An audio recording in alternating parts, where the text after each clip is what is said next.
16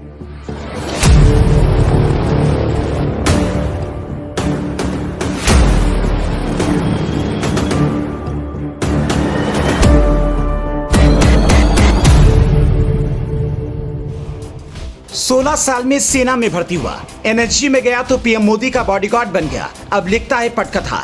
जानिए कौन है लकी बिस्टे, जिन पर अमेरिका ने छापी किताब, नाम सुनते ही चिढ़ जाता है पाकिस्तान।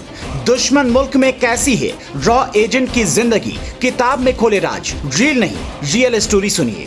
ये हैं लकी सिंह बिस्ट, जिनके दादा और पिता सेना में थे। शुरू से ही घर में ऐसा माहौल और जज्बा मिला कि 16 साल की उम्र में सेना में भर्ती हो गए।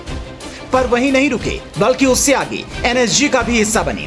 उसके बाद रॉ एजेंट के तौर पर भी काम किया। ये वो 3 पोस्ट हैं जिनमें से एक में भी नौकरी हो जाए तो व्यक्ति खुद को काफी तेज तर्रार समझने लगता है। पर लकी बिस्ट ने बाद में नौकरी भी छोड़ दी और आज फिल्मों के लिए स्क्रिप्ट लिखते हैं। जैसे जासूस का हर किस्सा आपको हैरान करता है, ठीक वैसे ही लकी सिंह बिस्ट की जिंदगी है। वो बताते हैं, मैं नहीं चाहता था कि मेरी माँ मेरी जीवनी पढ़े। मैं पिथौरागढ़ के जिस गंगोली हाट एरिया से आता हूँ, वहाँ ज्यादातर बच्चे बचपन से ही सेना में जाने की प्रैक्टिस करने लगते हैं। मैं 16 साल की उम्र में विशेष दल में शामिल हुआ। उसके बाद ट्रेनिंग के लिए इजराइल गया, वहाँ करीब 2.5 साल रहा। उसके बाद श्रीलंका, अफगानिस्तान, कॉन्गो, सोमालिया, कई जगह मिशन चलाया। आखिर में जब मैं ऑपरेशन चला कर थक गया तो कुछ नया करने की इच्छा हुई और एनएसजी में गया। लेकिन वहाँ जाते ही मैंने अपने सीनियर से कहा, मैं कैंप में नहीं बैठना चाहता। मुझे लालकृष्ण आडवाणी, नरेंद्र मोदी और प्रकाश सिंह बादल के प्राइवेट सिक्योरिटी ऑफिसर के रूप में भेज दिया गया।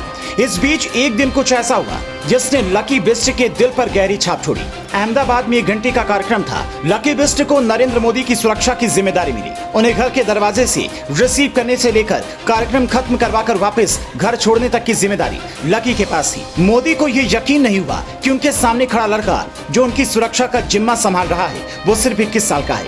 करीब 17 दिनों तक लकी बिस्ट ने मोदी की सुरक्षा की जिम्मेदारी संभाली। हालांकि ये तब की बात है जब मोदी गुजरात के मुख्यमंत्री हुआ करते थे। हालांकि लकी बिस्ट की जिंदगी में सबसे बड़ा मोड़ तब आया जब वो लालकृष्ण आडवाणी की पर्सनल सिक्योरिटी ऑफिसर थे और नेपाल बॉर्डर पर 2 लोगों को मार दिया गया।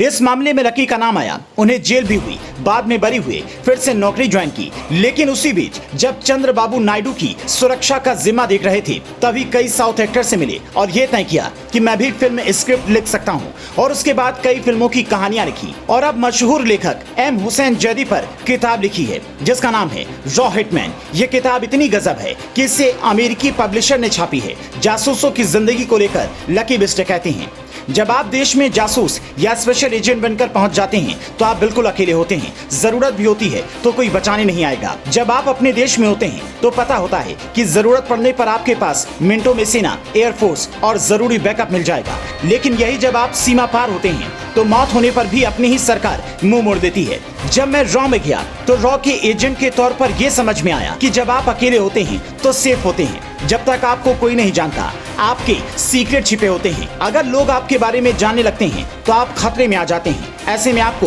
फौरन फैसला लेना होता है। ऐसे जाबाज की कहानी सुनकर आप क्या कहेंगे, हमें कमेंट में बताएं। अगर ये रिपोर्ट आपको पसंद आई तो इसे और लोगों तक पहुंचाएं ताकि लोग ये जान सकें कि जासूसों की जिंदगी कैसी होती है, कैसे जाबाज जवान अपनी जान खतरे में डालकर हम सब की सुरक्षा करते हैं।